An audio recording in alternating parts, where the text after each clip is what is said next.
21వ తారీఖు ఆదివారం అమావాస్య. ఆ రోజు రాత్రి 9 తర్వాత అఖండ దీపం వెలిగించండి.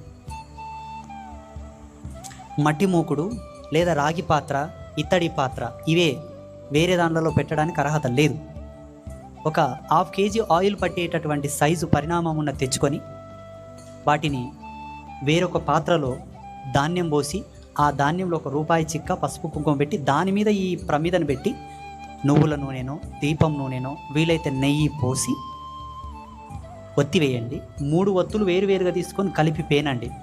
ఆ 3 ముగ్గురమ్మలకు ప్రతీకలుగా పేని ఒత్తేసి జ్యోతి వెలిగించి దండం పెట్టుకోండి. అమ్మా జగజ్యోతి పరంజ్యోతి, ఆ జ్యోతిని పరంజ్యోతిలా భావన చేసి ఈరోజు నేను వెలిగించాను, సాధ్యమైనంత వరకు విజయదశమి చివరి గడియల వరకు నిన్ను కాపాడుకుంటా, నువ్వు నన్ను కాపాడని చెప్పండి. అయిపోయే సిగ్నల్ వాయే, మణిద్వీపానికి సిగ్నల్ పోతుంది. ఇక నువ్వు పంపించిన ఆ సిగ్నల్ని బ్రహ్మ విష్ణు మహేశ్వరులు కూడా కాదనలేరు. ఇంకంతే 9 రోజులు మీ ఇంట్లో అఖండ జ్యోతి పెట్టుకొని ఆ జ్యోతిని కాపాడండి. అమ్మ మిమ్మల్ని కాపాడు.